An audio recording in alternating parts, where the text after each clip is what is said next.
We're going to stick in the Division III side of things before moving on. And the team that we wanted to talk about today is in the WIAC, that being the UW Whitewater Warhawks. Again, I'm all with the tongue twisters today a little bit. The Warhawk team, for those of you, again, who, I don't know, maybe live under some type of rock, but if you're new to the Division III football, they won national championships in 2007, 09, 10, 11, and then again in 14. They've not claimed the trophy since, but they did make it to the semifinals in 2021, lost to UMHB, who won it all that year, I believe, against North Central. Sorry, that's a little bit different division. This team, though, I say all that just to say, like, this team has had a huge resume of success, and in semi-recent history, the tradition over there and the standard certainly has not fallen at all, but before we get into any of that, Trevor, you know what we're going to look at first, don't you? I'll take that as a negative. But their unreal stadium? Yeah, their stadium is absolutely unreal. It's insane, dude. We put this in our post, actually, if you don't follow us on Instagram or Twitter, as one of the top 5 Division III stadiums in the country. Now, we didn't rank them. Maybe we should go back at one point and actually rank them. But this certainly had to make our list. And I know, first of all, that's a ginormous grandstand. But the thing that stands out to me is that it looks like it's in a bowl. Yeah, I was just going to say that. It's definitely. And I think any stadium that's like in a bowl, like naturally, like, well, probably wasn't natural. They probably designed it that way. I think there are both. Like, there are some that are man-made. Is that the correct? Yeah. But I just think any stadium that's made like a bowl just looks amazing. Like, not only does it look amazing, but I actually think when you talk about the structure of the stadium, and, you know, I shoot a little video, I know a little audio, but I'm no sound engineer. I think when you have that concave, that crowd noise is sticking right in there. That environment is so much more like, you know what I'm doing with my hands. Yeah. Well, like from a much smaller scale, but going back to Milford. Okay. Our rival, Lakeland High School, they had like a bowl-shaped stadium, and it always felt so much louder than it should have been. You know what I'm trying Considering to say? that Lakeland had nobody show up to their games, huh? I wish that was true. But, I was trying to help you out there, rivals and shit. But yeah, they beat me every year I was in high school. But anyways, they were bowl-shaped, and it always seems like it's so much better for a stadium-wise, and it feels more.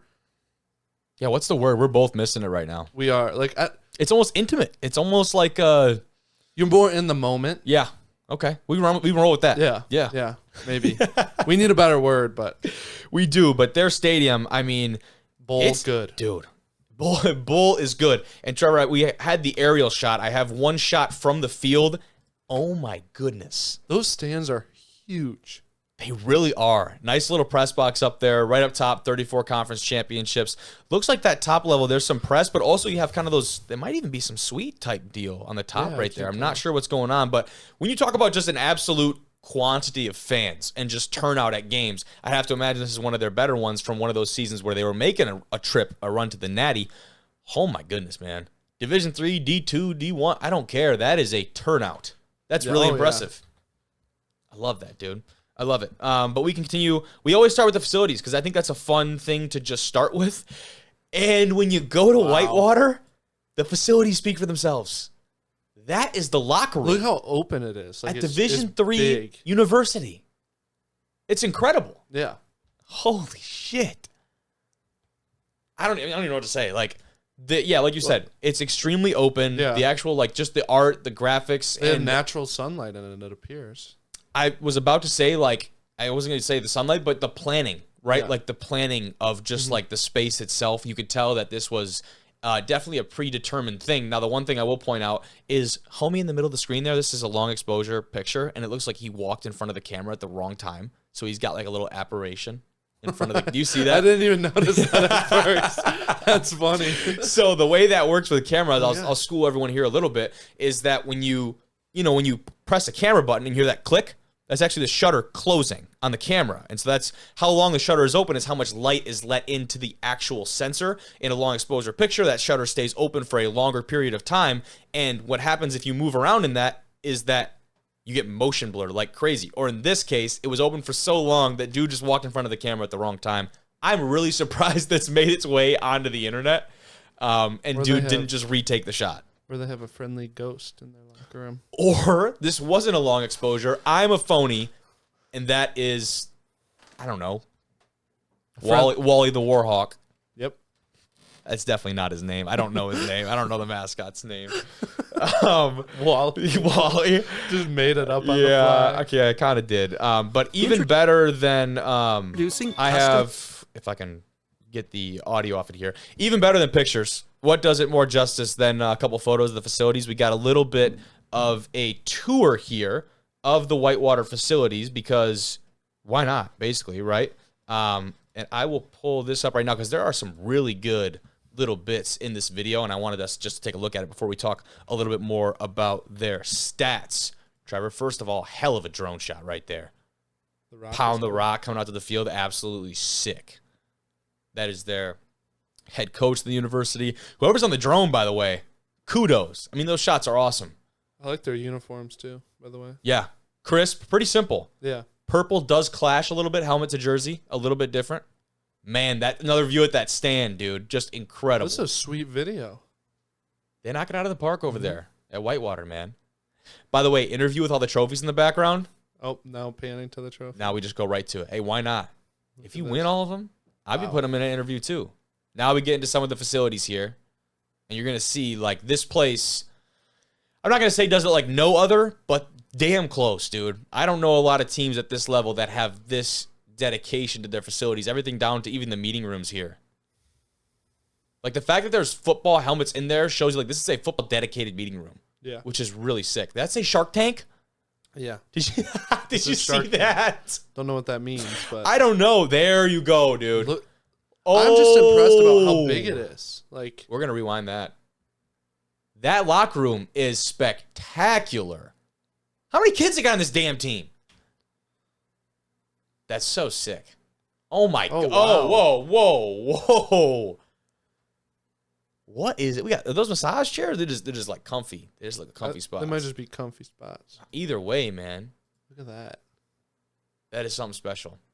That is real special. There's a bunch of the national championship teams. Warhawks. We'll talk a little bit about their pro alumni here in a little bit. But, man, I mean, you can just see, like, this program has been around a long time. They've been winning for a long time. The tradition, the history, and the freaking tubs at this place. I don't know if I'd use them right now in video. But Maybe, you know what? Yeah. But still. it's lacking something. But It is, it's a tub without what should be in a tub. Yep, but we scrub it up. it's still impressive. All I right. was trying to say nevertheless, but that was a hard word for me. I think either way, I think we got a good glimpse at all of the stuff from the Warhawks. Now we can talk a little bit more on the football side of things. Don't worry, we don't just watch videos and look at pictures here on this show. But Trevor, let's go and start back in the past, 2022 for UW Whitewater. And the biggest thing for them starting in 2022, you'll see they come out here. They lose their first game to St. John's, quality opponent, and then they have their home opener against Mary Hardin Baylor. And that is a squad that went on, we know, to have, they've been, each year they've made deep runs into the playoffs, but right away, you come back from that opening loss and you beat UMHB at your place. That was a big one for them, and it looks like that got them on the right track because you go through the rest of the league here as they get into conference play a little bit later in the WIAC and win. This was the game that surprised a lot of people. UW-Platteville, they lose to them 13-17. About 3 quarters into the season, you're into the heart of WIAC play right there. Yeah. Platteville, that was one of the bigger upsets in Division III last year, and they still made it into the playoffs, don't get me wrong, the Warhawks did, but certainly threw a wrench into their seeding and probably scared them at the time as far as the conference play is concerned because you see how tight of a game against River Falls was just the following week, 30-27. We talk about winning margins with Coach Raby, and this conference has some of the tightest margins at Division III level. I mean, some of these wins right here, you look right there, 34-31 against La Crosse. A little bit bigger against Eau Claire. Oshkosh, always going to be a tight game. They lose that Platteville game, win by 3 against River Falls. A 1-score game against Stout. And then, man, Stevens Point just got some pent-up aggression. Hey, man, sometimes you're just in the wrong place at the wrong time. Yep. 79 to that hurts. Bad. That really hurts. They weren't slowing down at all. No, it's not easy to score 79 points. It's actually like it's like regardless who you're playing, 79 points that's a basketball score. It absolutely is. But we can talk more about their team before we look into their 2023 schedule and preview that a little bit. A big theme you'll see here from the Warhawks as we continue to talk about them is that they're losing some pretty big-time contributors, especially in the offensive side of things, also defensively too, but they lose their starting quarterback, Evan Lewandowski. He was a dog in 2022, and I'll bring up his stats here to kind of illustrate a little bit of what he did for this team. Looking at his stats from this past season, he also looks like he did some like punting or kicking for them, which is kind of funny here. But looking through this, 200 completions. He had over 2,300 yards and 18 touchdowns. That's a really big year. The one part of his game that did struggle, though, is 12 interceptions. He had 4 of them against Wisconsin-Platteville. So we go back to that game. That makes a lot more sense. Exactly. It's that hard to game win was with huge. At least 4 turnovers. Dude, 4 turnovers? Yeah. How are you even in? Like, that's the only reason they would have been in that game. Yeah. Looking at kind of the rest of the squad, though. I guess it's impressive, though, that their defense still held them to 17 points. Because you got to think, I don't have them right in front of me, but like obviously an interception is an interception, but an interception in the red zone versus on your own 15 is very different. So like, what were the field position on those? You would guess at least one of them is not in Whitewater's favor, field position-wise. Absolutely. Yeah. Even we don't have it right in front of us, like you said. But yeah. I don't have to look into that. But another quarterback alum, not someone who they're just recently losing. He was a starting quarterback for the Green Bay Blizzard this year. Kind of a new one. I know we don't talk about, that's an indoor league. Max Mailer. And I'll throw up. Like arena? Yeah, football? I believe it is. But first season with the Blizzard, he ends up becoming the starting quarterback after being the backup. And if you look at these pictures, dude, on his profile, I'll pull it up here for you. Look at the ball in these pictures. Huh. Looks like a ball I'd get as like a little kid. Right? Yeah. Also, Teddy Two Glove in it. Wow. Out there. Maybe that's a sick picture. Maybe it's that ball, that's why. The ball is just in shambles. But, oh, dude, that's sick. The all-white uniform with the white ball. That is pretty sweet. That looks badass, dude. These jerseys. By the way, Blizzard is just a dope, in my opinion, just a really dope team name. It's so unique. I think that's pretty sick. Yeah, that's cool. I also love like the singular team names for whatever reason. Like I think that's really cool. Like Blizzard and like say anything that doesn't end in S, I guess is kind of what I'm trying to say. But different. It is, totally is. But back to the current guys, the guys on this roster. The leading wide receiver, Tyler Holt, he graduates, but they still have Stephen Hine, who will be a junior in the fall. Could be certainly a breakout year for him. And the wide receiver position is very interesting in that when you have that top dog leave, it can mean one of two things. It means potentially the guy below him now has all the opportunity in the world to go out and break all of his records from last year. But what it could also mean is that the defense's attention shifts from one playmaker to another. Right. So always very interesting to see that dynamic. Remember that name. Remember that Hine name here because on the defensive side of things, Ryan Liska, the leading tackler, he graduates. But Egon Hine, that sound familiar? Yes. He can and has been, a solid leader for this defense. The brothers playing for Whitewater. That to me was probably one of the biggest stories that I found. Who's older? Do you know? Damn it, Trevor, I don't know actually. You want to find out for me? I just had to talk about the names really quick. You're gonna name one kid a normal name like Egon, and then you come out of the blue, out of left field with Steven. It's just like, was Egon the older one? And they're like, we just went way too crazy. We're just going with Steven. Play it safe. Oh, no. Oh, I love it. I love it. But, like, in all seriousness, like, the Hine brothers, man, I hope I'm pronouncing that right.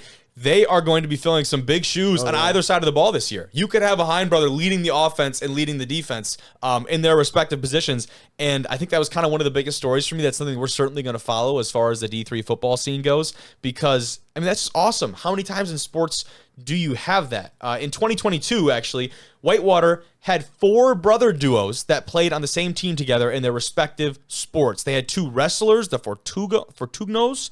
They had basketball players, the Barnstables. Football had 2 pairs. The Hines also playing along the Coates brothers. That's pretty awesome. 4 different pairs of brothers playing on the same teams. It's crazy. That's incredible. I think that's really cool. But we can look back now at the WIAC Standings. How about that from last year before we go into the 2023 schedule, Trevor? This is a look at how they finished last year. You'll see lacrosse ends up winning both co-champions, correct? But what's actually interesting about that, and I know it's far away for you to kind of read, but next to lacrosse, it has that asterisk, and they're just a co-champion. But under Whitewater, there's that little caret or the arrow, whatever you call it, and it's a co-champion and an NCAA automatic qualifier, which was very interesting to me because lacrosse had a better record. They were 9-2 as opposed to 8-3. Overall, they were both 6-1 in conference. I'm not sure actually how that is determined. I would like to know. That is really odd. Because how do you go and finish technically second, I don't know, in the conference as it looks, even though you're a co-champion, I guess, so maybe not. You're not second. And you get the bid as opposed to lacrosse, who had the better overall record. They have a better point differential? I'm going to say there has to be a tiebreaker or something in the conference. There has to be.